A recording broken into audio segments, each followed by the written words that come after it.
eu olhei e falei, cara, quem mais comentou nessa postagem do Leandro Narlock? Aí eu encontrei o Hélio Beltrão. E não é de hoje que vendeu nas lacradas. Não é de hoje. Eu falei, mas Hélio Beltrão, né? Hélio Beltrão. Como foi que eu cheguei nisso? Ah, lembro. Eu fiquei na dúvida. Falei, cara, é esse Hélio Beltrão que é dono, né, do think tank, o Instituto Mises, né? Eu acho que é ele. Mas ainda fiquei na dúvida.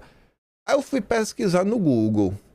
Quando eu pesquisei no Google, o Hélio Beltrão que eu achei já tava morto. Eu falei, ué, e agora, velho? Mas não era também o que eu achei que tava morto do Instituto Mises, né? Só que aí depois eu descobri que era pai desse Hélio Beltrão. E sim, ele é o presidente do Instituto Mises, né? O think tank dos liberais, que tenta empurrar o liberalismo goela abaixo do Brasil. Por isso que vocês escutam tanto a escola austríaca, botou todo mundo ali debaixo do chapéu. Todo mundo debaixo do chapéu, só dava voz a quem rezava a mesma cartilha. Tentou criar um novo consenso para bater de frente com o marxismo. Então a única solução para o comunismo era a escola austríaca de economia, o von Mises, o Hayek, aquela ladainha de sempre. Aí, rapaz, talvez se eu tivesse lido sobre o pai do Hélio Beltrão há 2 anos atrás, as coisas não fariam tanto sentido na minha cabeça. Mas veja só, né? Veja quem tá cansado. O Hélio Beltrão está cansado. O Hélio Beltrão tem direito de estar cansado? Para mim, Hélio Beltrão já adianta, é uma pessoa que tinha que pedir desculpa todos os dias pela própria existência. Não tô... Vocês vão entender meu ponto já já. Aí eu fui atrás, né? Esse não é o Hélio Beltrão, é o pai dele. Hélio Marcos Pena Beltrão. Rio de Janeiro, 15 de outubro de 16 a 26 de outubro de 97. Pai da Miriam Beltrão, né? Maria Beltrão, lá da Globo. E do presidente do Instituto Mises, Hélio Coutinho Beltrão. Foi um dos signatários do AI-5. Hélio Beltrão, que luta pela liberdade, o pai dele assinou um dos instrumentos mais autoritários da história do Brasil. Foi ministro do Planejamento, durante a ditadura, no governo do Costa e Silva. Em 68 votou pela aprovação do AI-5. Já corri no Arquivo Nacional, achei várias coisas do governo que ele assinou. Ocuparia novamente o cargo de ministro na pasta de Previdência Social, desburocratização no Figueiredo. Ocupou também a presidência da Petrobras. Foi acionista minoritário e executivo do Grupo Ultra. Aí me pegou. Grupo Ultra. Podia ter passado desapercebido de mil as pessoas, mas de mim não. E é isso que eu disse. Se fosse 2 anos atrás, para mim isso não ia fazer nenhum sentido. Mas hoje eu conheço o Grupo Ultra e não é do Ultraman, nem do Ultraserver, nem do Jaspion. Enfim, ele depois repete, né? De novo que é pai do Hélio Beltrão. Aí, rapaz. Quando eu vi esse histórico maravilhoso, altos cargos, liberal meu, eu falei, tá com um cara que é golpista do IPS. Aí eu perguntei pro Grok, tu podia me arrumar algum documento ou site oficial que prove que Hélio Marcos Pena Beltrão foi membro do IPS? Aí ele falou, rapaz, tem evidência histórica consistente. Eu nem vou botar aqui o link nem nada, mas só pra mostrar. Já citando, tu lá no livro do Dreyfus, que é a maior referência, é a Conquista do Estado, página 461, enfim, Ipesiano, termo usado para designar, né, os Ipesianos, Hélio, Marcos, Pena Beltrão, Luiz Simões, blá blá blá, que é da Elaine de Almeida Bortoni, a participação do IPS na construção da reforma administrativa do Estado autoritário. A proeminente associado do IPS, trabalho de Tiago Vasquinho Siqueira, pedagogia política da burguesia do petróleo na ditadura, ali. Ipesiano, da galera que tramou tudo e que fez a festa quando chegou e teve poder no Estado. Só que eu falei do Grupo Ultra, né? Esse grupo já apareceu nos nossos dossiês. Olha só como são as coisas.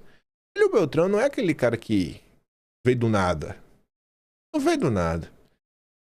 Não veio do nada. E ainda mais de não ter vindo do nada, ele devia estar cansado dos amigos do pai dele e do pai dele. Ele devia estar cansado dessa gente. Porque o Grupo Ultra, quando você vai ver a história, tá ali, ó, a Ultrapar Participações, Grupo Ultra, originou-se da empresa brasileira de gás a domicílio, primeira empresa brasileira a engarrafar e distribuir gás de cozinha, fundada por Ernesto Igel em 1937. A empresa começou a operar com uma frota de 3 caminhões e 166 clientes, mas logo se expandiu e deu origem a Ultragás. E depois tentou a Ultragás e tudo mais. E eu conheço a Ultragás. Sabe onde é que a Ultragás aparece? Quando a gente falava das origens do Jornal Nacional, No nosso dossiê histórico sobre o Magalhães Pinto, sobre o Banco Nacional, sobre o Vernon Walters, sobre a Operação Brodessan, rezava a lenda que o Jornal Nacional ganhou o nome por conta que o primeiro patrocínio do Jornal Nacional foi do Banco Nacional. E a Globo meio que tinha esse costume. Tanto que aqui é do site oficial da Globo, Memória Globo, concepção e estreia, 1º de agosto de 2024. O nome Jornal Nacional, segundo o Boninho, surgiu porque seria um telejornal para alcançar todo o país, escolha justificada pela implantação da rede. Durante anos, no entanto, acreditou-se que o nome foi definido em função do patrocínio do Banco Nacional. Mas depoimento de Boni, Memória Globo explica. O Jornal Nacional nasce patrocinado pelo Banco Nacional de Minas Gerais, mas o Jornal Nacional já se chamava Jornal Nacional. Eles identificaram uma oportunidade de se associar. Era comum nessa época que os programas jornalísticos fossem patrocinados por empresas privadas. O Teleglobo, por exemplo, o primeiro telejornal da emissora era patrocinado pelas empresas Ultragás e Ultralar, sendo produzido pela agência de publicidade McCann Erickson. O repórter Esso, da TV Tupi, também era realizado pela McCann Erickson, responsável pela publicidade dos postos Esso. Na época, era comum as agências interferirem na elaboração e até na orientação dos programas jornalísticos. Ou seja, o IPES, um think tank, assim como o Instituto Mises, ambos trabalharam para vender o liberalismo como solução. Olha o que ambos entregaram. Eu não vi muita coisa boa, né? Só vamos querer tomar um pedaço do Estado para si mesmo. Mas, enfim, o pai do Hélio Beltrano não era um Zé Ninguém. Teve cargo na máquina pública, imagino que não aprontou. Obviamente que ele só vai falar coisa boa. Também foi empresário da empresa que presenteou o Brasil com o Jornal Nacional. Quem trabalha em parceria com a Globo, no mínimo, tem que, né, colocar uma certa lupa. E você vê que o jornal, o pai do Hélio Beltrão, né, a empresa do pai, que o pai do Hélio Beltrão já foi chefe, financiava o jornal que na época era produzido pela McCann Erickson. E aí a gente tem a síntese do sistema, do que a gente estava comentando ontem. Porque a McCann Erickson, que era a agência americana, estava envolvida no escândalo, né, da sabotagem da campanha do Petróleo é Nosso. 300 milhões de cruzeiros, a verba de publicidade anual distribuída pela McCann Erickson direcionava essa verba apenas para os jornais amigos, que seguiam a narrativa de destruição da soberania nacional. Foi provado em CPI. Shell e Esso compram o silêncio da imprensa com o produto do roubo. Então, assim, como é que o Hélio Beltrão está cansado? Cansado estou eu, Hélio, de ver que você segue os mesmos passos de seu pai. E a turma de vocês segue destruindo o Brasil. Tu tinha que pedir desculpa, cara, pelo que vocês já aprontaram. Isso aqui a gente já comentou no passado, só para relembrar esse caso. Em 57, 3 anos após a morte de Vargas, a Câmara instalou uma CPI para investigar as atividades políticas do grupo Esso e Shell no Brasil. O período mais visado foi durante a campanha para nacionalizar a exploração do petróleo. No Brasil, a comissão realizou os trabalhos, comprovando a ligação da McCann Erickson com a Esso desde 1935 e a distribuição de verbas destinadas de forma praticamente exclusiva aos veículos que se posicionaram a favor da multinacional e contra a nacionalização da exploração do petróleo. Na CPI, o presidente da McCann Erickson, Armando de Moraes Sarmento, admitiu que o repórter Esso no rádio e hoje na televisão são os veículos básicos para a propaganda da Esso. A McCann Erickson norte-americana, com sede em Nova York, detinha 65% da capital da McCann brasileira. No Brasil, a agência administrava 340 milhões de cruzeiros anuais distribuídos em campanhas publicitárias de empresas norte-americanas instaladas no país, como a GM, Anderson Clayton, Colinos, entre outras. Em 56, essa quantia equivalia a 5% do total de publicidade no Brasil, próximo a 9 bilhões de cruzeiros, o que fazia da McCann a maior agência de publicidade do país. A conclusão da CPI dos grupos Esso e Shell, projeto de resolução número 190, ocorreu em 21 de janeiro de 59, com a publicação nas páginas 793 a 799, no Diário do Congresso Nacional, de 30 de janeiro. Na época, 5 companhias estrangeiras, Esso, Shell, Atlantic, Gulf e Texas, detinham 99% do mercado de distribuição de combustíveis. Os jornais da grande imprensa ignoraram a CPI. Ignoraram. E os jornais que foram fechados em 64 não foram jornais de esquerda, eram os jornais que denunciavam o que hoje a direita chamaria de globalismo. Essa é uma verdade que muitos não vão querer ouvir. No relatório final, parlamentares defendem uma estrutura legal que coíba as interferências do poder econômico na área política e confirma o poder dos trusts petrolíferos no Brasil. A comissão tratou também dos valores envolvidos em transações do gênero e da repercussão em outros países. Os deputados lembram que no quarto capítulo, o artigo 160 da Constituição vedava a propriedade de veículos da imprensa nacional e estrangeiros, mas observa que o propósito era parcialmente atendido, pois foi menosprezado o fator econômico, que por si só pode transformar, sob certos aspectos, a liberdade de imprensa em conceito vazio de significado. Os parlamentares se referiam justamente à distribuição de verbas por parte das agências ou veículos que melhor lhe aprovessem. Deste modo, muitos veículos e jornalistas da época temiam a retirada de publicidade de uma grande companhia, pois ameaçava o emprego destes e a própria sobrevivência da empresa jornalística. É o Sleep Giant da época.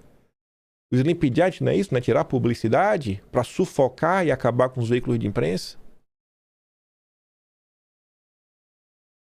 A Ultragás, o pai do Hélio Beltrão trabalhou em parceria com a McCann Erickson, financiando o Jornal da Globo. E quem tá cansado é ele. Ele que criou. O pai do Hélio Beltrão é financiador do regime.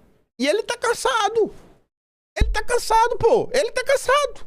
Ele, riquinho, fica lá tocando aquele violão feio dele na CNN do Rubens Menin, que boletou com força na era Lula, lá na MRV.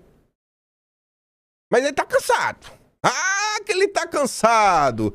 Ele que tá cansado, gente. Não é tu, não. Você é fanático. O Hélio Beltrão que tá cansado.